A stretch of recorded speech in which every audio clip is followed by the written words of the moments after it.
You're listening to Civic Media. You can tune into any of our live shows on any radio station across the state with the Civic Media app. Find us in your phone's app store and listen anytime, anywhere. Good morning. Welcome to Matt Nair on Air. Jane Matt Nair, Greg Bach, and Calvin Buetenoff. Coming to you live from our home at Radio Park in Racine. You can always join us. Call or text at 855-752-4842. You can leave a comment if you're watching on the live stream on Facebook, YouTube, and what used to be Twitter. He joins us every Friday. Civic Media's political editor and creator of the Recombobulation Area, Dan Schaefer, is here. Wanted to talk a little bit about an article that is in the Cap Times about 200 teachers. This is the headline from Danielle DeCloy. 200 teachers' sexual misconduct grooming cases shielded from the public. Yeah, this is a very serious story, and I think it's one that we need to be talking about. And it's not an easy read. But I'd encourage people to read this. This is an investigative piece that has been in the works for quite some time at the Cap Times, it sounds like. And it may be part of another investigation or part of like a multi-part investigation that they are doing here. But I will give you I'll read from the story just kind of like the main newsy piece of this here, saying, quote, a year-long investigation by the Cap Times found the State Department of Public Instruction investigated more than 200 Wisconsin teachers, aides, substitutes, and administrators from 2018 to 2023 who were accused of sexual misconduct or grooming behaviors towards students. Information previously unknown to the public. So this story delves into these kind of secret investigations that DPI has been having about various teachers across the state, right? And not making this information public. There's a lot about why, what has gone into this and what the investigations exactly are. But I think that the investigation also found a number of things that do not look good for State Superintendent Jill Underly, and do not look good for just the way this organization is run largely. So there have been a number of Republican state legislators who have issued press releases or calling for further investigation or calling for some sort of, hearings to happen at the state capitol and all of that.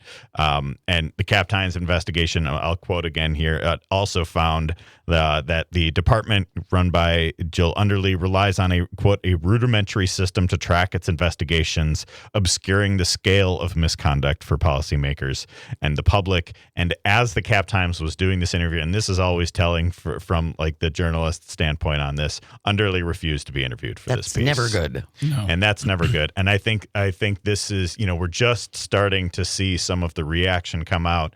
I think 2 state senators wrote a press release yesterday, John Jagler and Romaine Quinn, Republican state senators, calling for more information and more of an investigation on this.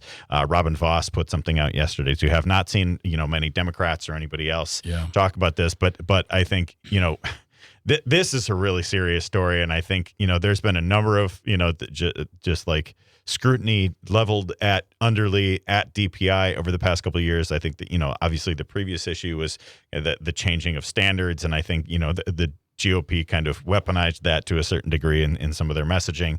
But this is I don't know why you would not make this public, make this a greater investigation, because if DPI is not taking this seriously or seriously enough, that's a problem. It is a problem. Absolutely. Also make it clear that Jill Underling, if you don't know who she is, she's the head of the DPI, but she also just won re-election as well. So it's the fact that none of this came out, not the article itself even, but just the information during the election is very surprising to me. And the one I really like, I read the article just from the very beginning. It's a teacher who, instead of getting fired, quit so he could keep his teacher's license. And to me, that is absolutely reprehensible, and that they can do that you can, I'll quit, but you shouldn't be around children anymore, period. That's just how it should be. But this is something that I agree with you, Dan, needs to be discussed further. But I think that the Republicans, if they're going to come out outraged about this, Yeah. then they best expect, well, then where's your vote on the Epstein files? Sure. I'm sorry, if we're all concerned about children and keeping children safe, you don't get to pick and choose which story outrages you. Well, I would even, I mean, I'd even take it to the point of just these Republicans. I haven't had a chance to read the press releases yet, but let's also focus on what's important here and say, all right, we need to get DPI in order. This needs to be investigated. This needs to be taken care of. And not what we're doing now is seeing the weaponization of any event whatsoever becoming the liberal blah, blah, blah. Like that dilutes the topic, in my opinion. And if they're really concerned, like Epstein file notwithstanding, but if they're really concerned about the DPI, our schools, and the kids, then this has got to be a very intentional investigation, and they got to look for answers instead of trying to vilify or ostracize people. That'll happen. Let that happen on its own. But if we're going to find out the details, then let's make that the priority. And protecting kids. That's always the thing, is protecting the children that we seem to say we care about. We do seem to say that a lot. Yeah. Yeah, and I do think that there's cause for a bipartisan push to investigate this Absolutely. further here. Absolutely. I don't think they should make this a partisan thing to look into what's going on here. I think this needs to be a bipartisan push to figure out what's going on at DPI. Yep. There should be no sacred cows here. Absolutely. When it comes to anything, Absolutely. especially when it comes to the safety of the children in the state of Wisconsin. Agreed. And so I think the fact that they have clearly, as the report indicates, taken steps to make sure that these investigations are not public.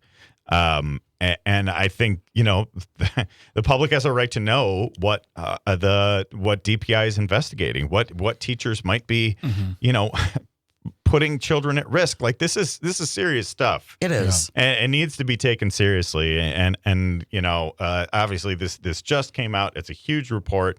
It's a lot to process. But I think there's reason for a bipartisan investigation into what's going on here. I think and from just the political side of it, for Jill Underly to say, I want a press conference. I want a reporter in the room. I want to talk to somebody. Control the narrative and say, this is what's happened. This is what we're doing. You have the right to know because you are the public. You are the taxpayers. You are the parents. And the fact that this has stayed under the rug for so many years is very, very bad. And I'm going to warn, I will put the story in the show notes. I will warn you, there are things in this story that can be triggering or just make you not feel. You have to be prepared when you read this. There are very, very specific. It's a tough read. Stories here, and it is a tough read, but we need to know these things. And has there been any Democratic leaders whatsoever who've stood up and said anything along, maybe even standing next to a Robin Vos or whomever? No, we've just seen the statements yesterday. I mean, this is all very This new. just broke. This just story broke. was just published, I believe, yesterday or the day before, late the day before, or something like that. So I think we're still in the initial phase of reading this and reacting, and who knows how this came up. But it's just the information here is really startling. Another one here. I'll quote again. Out of 461 teachers, the state investigated from 2018 to 2023 for all forms of misconduct. 207 kept their credentials and continue working. Again, if they are doing these investigations and finding out that something that everything was above board or whatever, these also should be made public. Well, right. There's a big distinction there. Yes. And so I think, sunlight is a good thing. Making these public is a good thing, and doing these with a lack of transparency. And I think it's really bad that Underly declined to interview for this.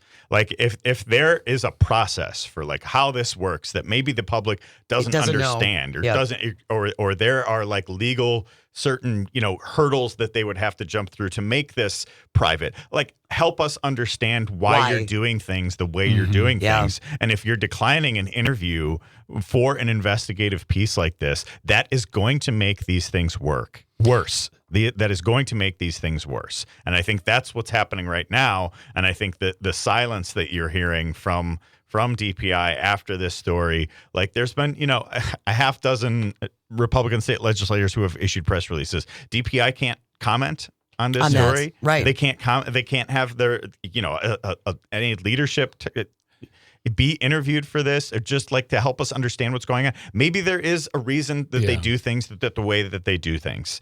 But by refusing to have the conversation and refusing to, defend your process or whatever it might be, it makes it look like you're putting children at risk. And that's a huge, huge problem. If you're just joining us on Matt and Aaron Air, we're speaking with Civic Media's political editor, Dan Schaefer here, and we're discussing an article in the Cap Times that is an investigative article that has shown that DPI has hidden the investigation on 200 teacher sexual misconduct. I'm sorry, I'm just going to read I'm going to read the headline. 200 teachers sexual misconduct grooming cases shielded from public by the DPI. That is the Cap Times, by Danielle DeClose is the last name. DeClose.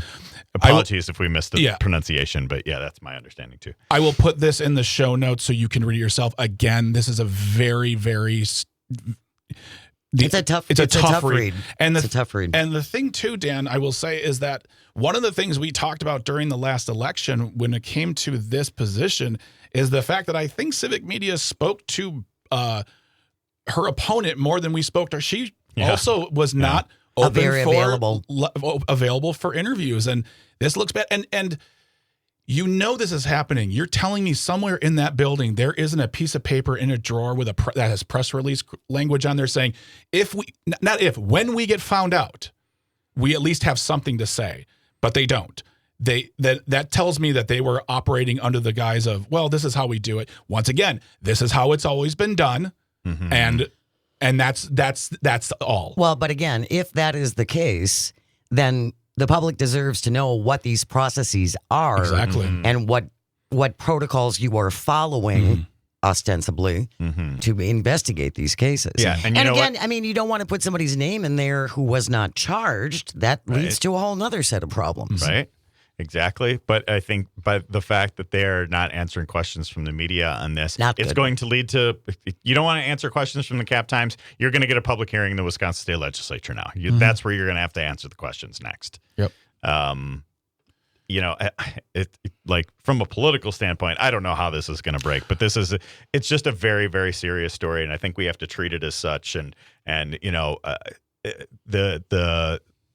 this might not be the end of it. I mean, this is a Cap Times first of many investigative stories looking into DPI, looking into what's going on there.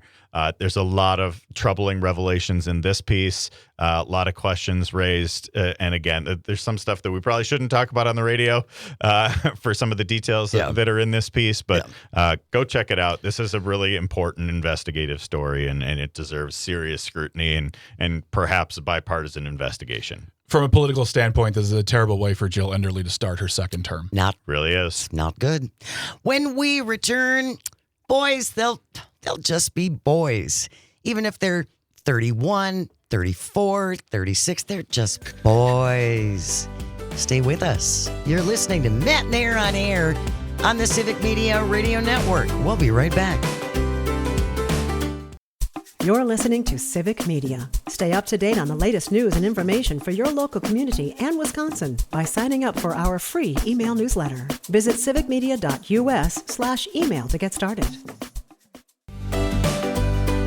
Good morning and welcome back to Matt and Aaron on Air. Jane Matt and Aaron, Greg Bach, Calvinator on the board, coming to you from our studio at Radio Park in Racine. You can always join us, call or text at 855-752-4842. Leave a comment if you're watching on the live stream on Facebook, YouTube, and what used to be Twitter. Dan Schaefer, Civic Media's political editor, creator of the Recombobulation Area, is here. It is Friday. He joins us on Fridays. Wanted to talk a little bit about the whole boys will be boys thing. It ain't no big thing. Who doesn't love a little Hitler and make gas chamber jokes and say rape is epic? I don't. You don't? I do not. Are you not a boy? I am a man. I thought boys all said things like that when they're just chatting amongst themselves. It goes back to that. It goes back to the whole thing from the 2016 election of locker room talk. That was one of the greatest deflections I've ever heard in my life. When the now president of the United States on a hot mic caught saying what you can do to a woman, especially when you're rich, the I knew we were in trouble when I just saw, it's locker room talk. Don't worry about it. It's fine. Yeah. It's fine. Yeah. This goes back to a political article from just a couple of days ago. I Love Hitler. Leaked messages expose young Republicans' racist chat. Thousands of private messages reveal young GOP leaders joking about gas chambers, slavery, and rape, as one does, apparently. If you listen to Vice President J.D. Vance, Calvin, I believe we have a clip from Mr. Vance. Could we play that, please? By focusing on what kids are saying in a group chat, grow up. I'm sorry. Focus on the real issues. Don't focus on what kids say in group chats. They're kids? Well, no. But also, we shouldn't focus on those, Jane. What we should be focusing on is the social media post about people making comments about Charlie Kirk so we can call their employees and get them fired because that's what he told people to do. So, again, Mr. Vance, make a decision. I know you won't because you are a coward, but that's just, for me, that is one of the most infuriating things about this turnaround. Charlie Kirk died, a month ago, and people were yelling and screaming. People should be fired for the things they say. But now, don't worry about it, guys. It's fine. Their boys will be boys. These are people in their 30s.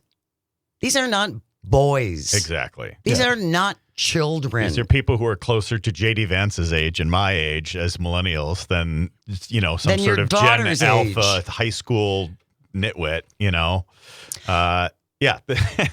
And there's nothing that Republicans won't excuse as long as you agree with them. Apparently, it sure seems that way. J.D. Vance going out of his way to defend this. Yes. Not just saying, oh, I don't think this is a big deal. Like, we got bigger things to worry about. I'm the vice president, blah, blah, blah. He's going out of his way to defend this. It's a nothing burger. Yeah. Well, 2 more members of this young Republican group chat have stepped down from their jobs. But it was just jokes, Jane. I know. And they've got pictures with Elise Stefanik. Mm-hmm. A lot of them were New York Republicans. Yeah, a lot of the reporting was through the New York. A lot of those pictures, shockingly, have disappeared from her social media. Mm-hmm. Mike Johnson has a picture with one of these guys. Mm-hmm. Mike Johnson said, well, it was the inauguration. Anybody can walk up to you for a selfie. I didn't realize just anybody could go to the inauguration. I'll go. Yeah. I'd love to go. So anyone can just walk in? I thought you needed an invitation. You need a ticket to get in. You do. You have to have it. You have to have a ticket. So you either have to be someone or know someone who's someone to get there. Correct. Oh, okay. Yes, exactly. All right. But they're just boys. Yeah. I mean, I think that there are there are layers of problems within this story. One, the fact that they keep on referring to them as children. I mean, that's just not what they are. They're not children. And also, I'm sorry, but if my child, let's say I had 2 boys and they were texting each other and they were like 10 or 11, first of all, I'd be like, why did I give them a phone? Second of all, I'd be like, this isn't funny. Don't ever do this. I would not be like, they'll grow out of that. No, because you allow them to do these things, it gets worse and worse and worse. And also, and I'm sorry to say this, from a comedy standpoint, they keep saying they're just jokes. Okay. I'm sorry to be persnickety about this. There were no jokes in these. These are just statements of they're slurs. They're slurs. That's all slurs. they are. This isn't a thing of oh, it's freedom of speech. They're just trying to be funny. No, they're not.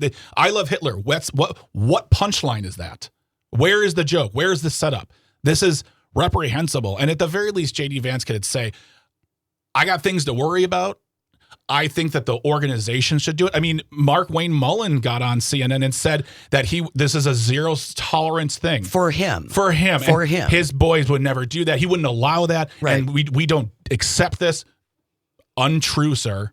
Untrue. Well, and obviously there are households where this happens all the time. Mm-hmm. Yeah. This comes from somewhere. Their parents. And I think what this story does show to me, to a certain extent, too, is that it is indicative of where the Republican Party is headed.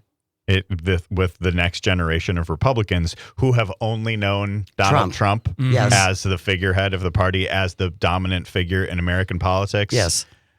I think there's been so many Democrats over the years just waiting for the fever to break and just waiting for the sane Republicans to take back hold of the party. It's not happening. No. This is the future of the Republican Party. Yeah. Guys in these insane group chats and now they are going to be in leadership positions and are in leadership positions Already. throughout the Trump administration, Already. throughout Republican Party chapters throughout the country. We have news coming up next when we return. Boy, they really don't want this No Kings rally to happen tomorrow. My. Are you going? We'd love to hear from you. Stay close. You are listening to Matt Nair on Air. This is the Civic Media Radio Network. We'll be right back. Good morning. Welcome back to Matt Nair on Air. Jane Matt Nair, Greg Bach, our one, our only Calzone, coming live from our studio at Radio Park in Racine. You can always join us. Call or text at 855-752-4842. Leave a comment if you're watching on the live stream on Facebook, YouTube, and what used to be Twitter. Dan Schaefer is here, Civic Media's political editor, also the creator of the multi-award-winning Recombobulation Area. Just a reminder, Game 4 is tonight. Brewers at the Dodgers. Broadcast starts 7 o'clock.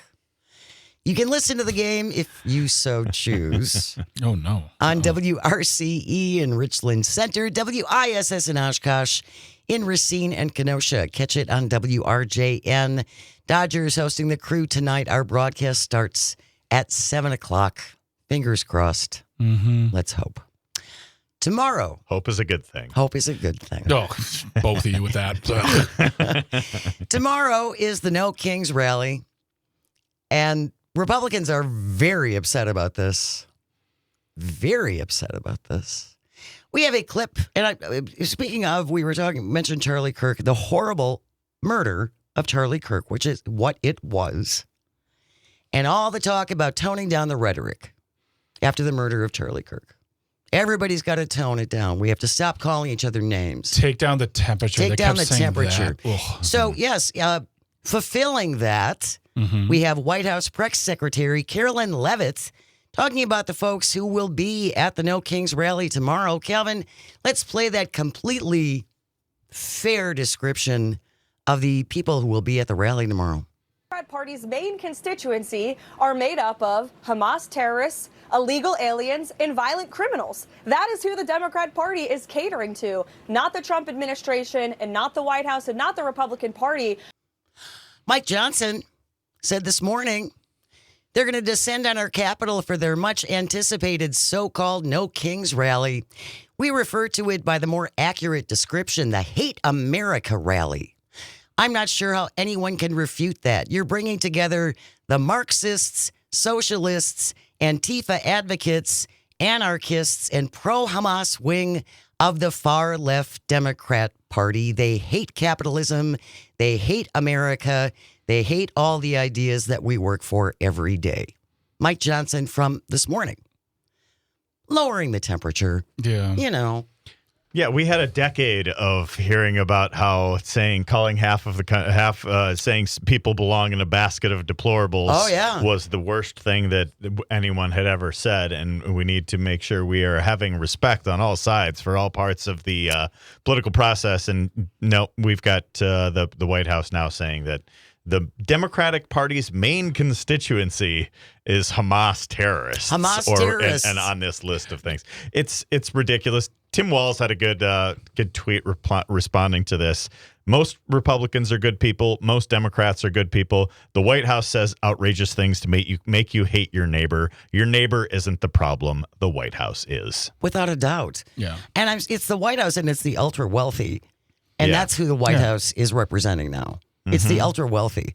Last night, I believe it was last night, there was a big fundraiser for the big, beautiful billionaire ballroom. Right. The government is shut down. Right. People aren't getting paid. But hey, let's have a party to raise money for my beautiful private club. Right. That's all. With his very own ark. Oh yeah, he's going to get his own Arc de Triomphe. That's a whole nother discussion. We'll get around to that. Well, and when you listen to them talk about this, whether it's Carolyn Leavitt, well, whomever it is, they don't have anything to say about it because they keep recycling the same talking points. Hamas terrorists. They brought Antifa back into it and are now saying it's an organized group and they've arrested the girl. Like they don't stand on your policies. while you're marching through the streets, we're trying to get the government up and running. The Democrats won't come to the table, but we have plans for the American people. Instead, it's stuff like this that is just absolute nonsense. And by the way, coming out of Mike Johnson's mouth is some of the most uninspiring rhetoric ever, because he has two modes, Mike Johnson and slightly agitated Mike Johnson. He doesn't really do a good job of instilling any sort of big feelings. He always seems annoyed by every single question he has ever been asked. And Carolyn Levitt, you can do better than naming three groups of people I'm pretty sure who can't even vote to begin with, let alone saying they're just say pro-Hamas. Okay, fine. Yeah, I'm going to go to a rally, so I'm pro-Hamas. Yeah, you're absolutely right. But Hamas terrorists? What are you talking about, dude? You're better, quote unquote, than this. Are they? That's why I did the quotes. Are they? That's why you got to watch on the live stream. Yeah, it's it's going to be interesting to see what happens with the response to the protest tomorrow. What if and what the administration is going to do. But I think there is, and you mentioned that just to connect things to the last segment that we were talking about, the Politico group chat story that was talking about, like the people that the White House is talking to with these types of comments are in that group chat. Yes. Oh, yes. That is the audience that they are trying to please by saying that the everyone on the left, every Democrat is a Hamas terrorist and illegal alien and whatever else. Right.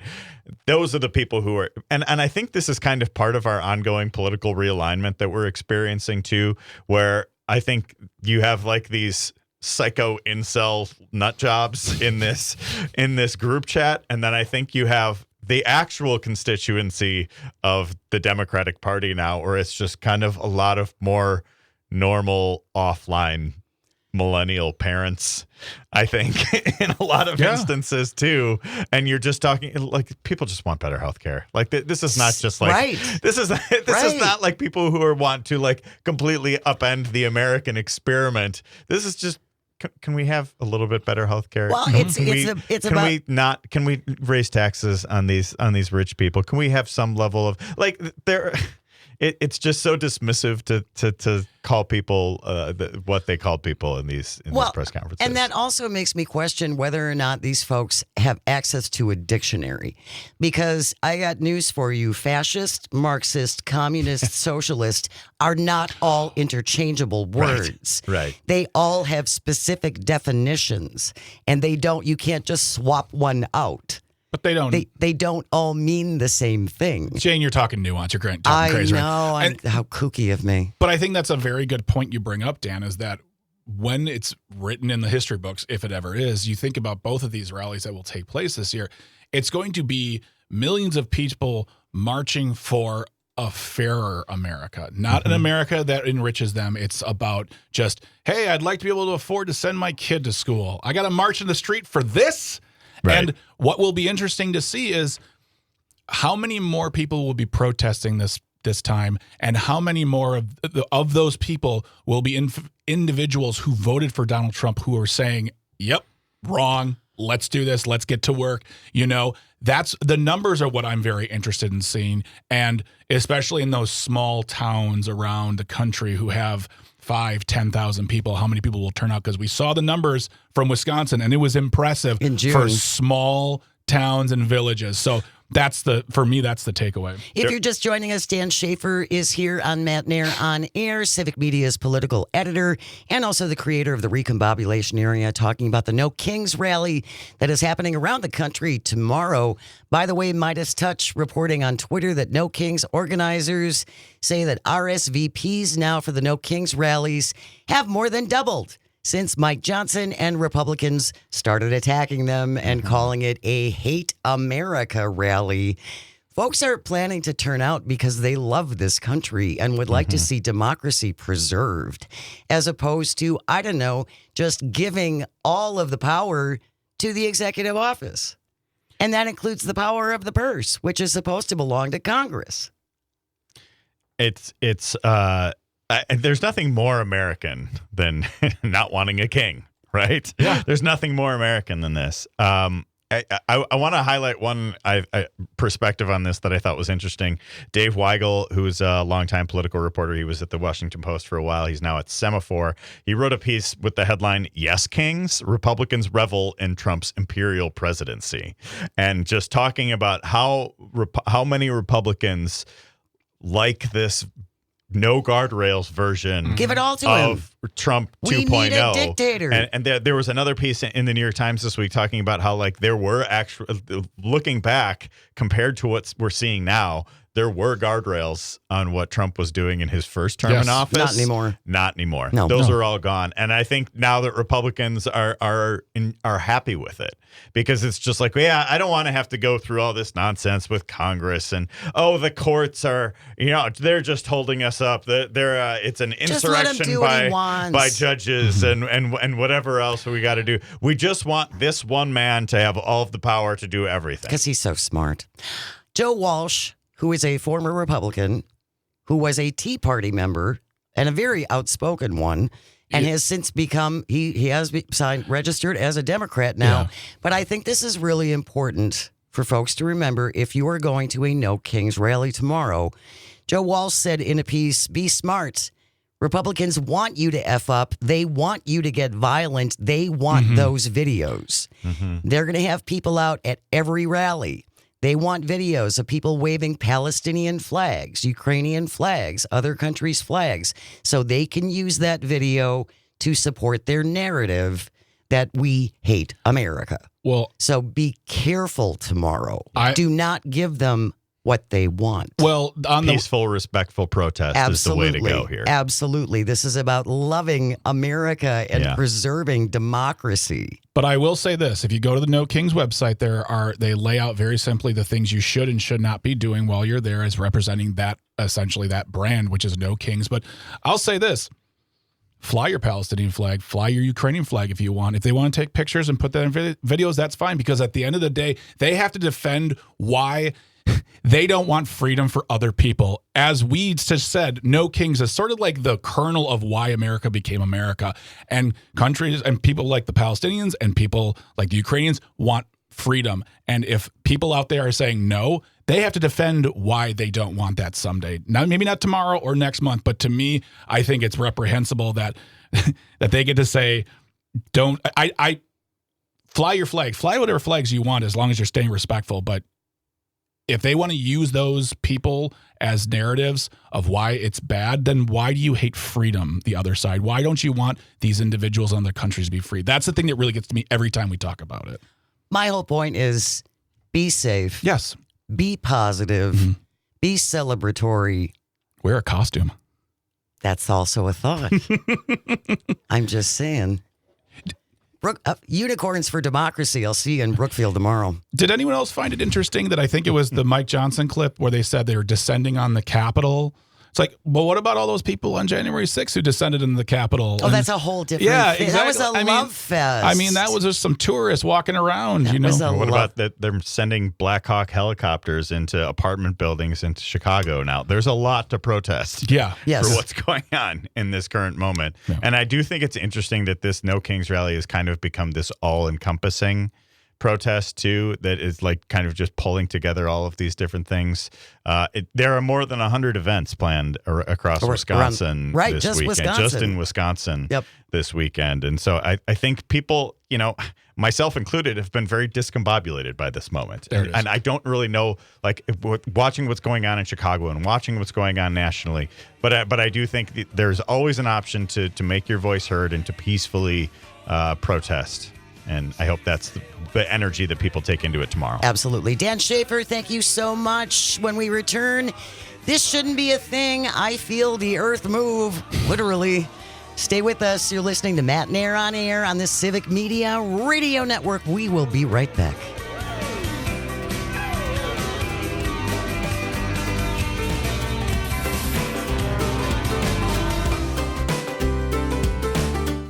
You're listening to Civic Media. Find the latest news, information, and archives of all your favorite shows on the Civic Media website, civicmedia.us.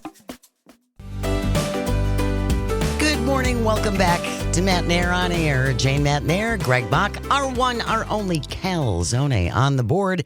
Coming to you from our studio at Radio Park in Racine. You can always join us. Call or text at 855-752-4842. You can also leave a comment on the live stream, Hello Live Stream, on Facebook, YouTube, and what used to be Twitter. We were talking before the break about the No Kings rally tomorrow. If you plan on going, please be peaceful. Please take pictures. We would love to see them. Andrew from Maine texting in on listening on WAUK. We need people attending the rallies tomorrow to dress up like Mike Johnson and John Roberts, so video can show them that MAGA stalwarts stand with the No Kings protesters. I would say if you're going to dress up like those individuals, I want people who can really dance do that. I want to see someone dressed as John Roberts who can twerk, who can find a light pole and pull it. I want to see someone dressed as a Supreme Court justice. Who can really do it. Who can cut a rug. I want to say shake a rug. That's not a thing. You can shake a rug. You shake a rug if you want while you're cutting a rug. That's fine. Not quite the same. Yeah. Coming up on Monday, we will be examining all the things that happened over the weekend. A lot of news tends to drop after we get off the air on Fridays. Yeah. Shali Pittman, our Civic Media News Director, not going to be able to make it. She normally joins us on Monday. So we will do a recap in the first hour of Matt Nair on Air coming up on Monday. So I hope you can join us for that. Right now, Calvin, it is 10:54. That means it's time for This Shouldn't Be a Thing. As always, if you find a thing you think should not be, send it into Greg and me at Jane Says at civicmedia.us, JANESAYS. Jane Says at civicmedia.us. Casper sent this in, one of our colleagues here at Civic Media. The headline from the Express in the UK. NASA says giant China dam shifted Earth's axis and has made the days shorter. Thank God. Anthony Orico with the byline, China's Three Gorges Dam has effectively changed Earth's axis by nearly an inch since it was built 18 years ago, causing our days to get longer ever so slightly. The Three Gorges Dam changed Earth's axis. I don't even know what to say to that. I know. It's pretty mind-boggling. Yeah, I didn't even know you could do that. Construction on the massive dam began in 1994, took about a decade to be finished. It transformed the Yangtze River into a 10 trillion gallon reservoir that does generate a whole bunch of power. It powers over 5 million households for a month. While the dam is a marvel of engineering, it has also triggered surprising consequences to the Earth's axis, a feat most scientists thought was impossible. The 10 trillion gallons of water that the dam holds back adds weight to the Earth's crust above sea level, redistributing mass inside the planet and affecting the moment of inertia. Oh, I know what this means. No, I don't. Scientists at NASA have confirmed the added weight has caused Earth's rotation axis to shift 2 centimeters. Okay. Doesn't seem like a lot, but smart people say in terms of planetary physics, this is significant. The rotation of Earth has slowed down slightly as more mass moves away from its axis. This actually is similar to something that happened after the 2004 tsunami, which also shifted the Earth's axis and shortened the day by a few microseconds. That was so mind-blowing. It was mind-blowing, but I also feel like we should have gotten a scientist in here to make me understand it. Just like water, world fatter, day shorter. There we go. It's complicated, but it's wild. Can you even wrap your brain around 10 trillion gallons of water? No. I mean, that is bonkers. Bonkers. It is bonkers. I mean, yeah. I will say, though, that when China wants to do an infrastructure project, they just do it. They just do it. They apparently get it done. Meanwhile, we just get wider freeways. That wraps up today's episode of This Shouldn't Be be a thing. Thank you, Greg and Calvin, and all of our engineers and everyone at Civic Media. Without you, nothing works. And thank you most of all for calling and for texting and for listening and for watching on the stream. It means the world. I hope you find some joy over the weekend and you have the chance to share it. We have news coming up next. Yeah. Tom Hartman then from noon until 2 o'clock. Todd Alba takes over 2 to 4. Maggie Dawn, the award-winning Maggie Dawn from 4 to 6. Pete Schwaba, A Little Nightlight from 6 to 8 p.m. And it's not just done after Pete Schwaba. We just don't go off the air. We don't play the national anthem and there's a test sound. There are great programs after that as well, including the Rick Smith Show and Native Roots with Robert Pilot. So good. Who it's a great show. I love listening to it. And I just want to put a plug really quick because we talked to him yesterday. Tomorrow, Amicus, a law review. He will be talking about the Voting Rights Act being in front of the Supreme Court. It is probably the most important decision on the docket this time around. It will affect everyone. Yes. Everybody. And I'm surprised, honestly, that they didn't just take it up as a shadow docket. Thank you, Greg Buck, and Unicorns for Democracy. Yeah. I'll see you tomorrow in Brookfield. Be safe, everybody. Stay with us. You are listening to the Civic Media Radio Network. Have a great weekend. We'll see you Monday. The national news cycle never stops, but it can be hard to find news about your local community. Civic Media is dedicated to providing quality local and state news coverage across Wisconsin. With the Civic Media app, you can get notifications about local stories that matter to you and your community. Find the free Civic Media app in your phone's app store and choose notifications from the menu to tell us what kind of news you want to hear about.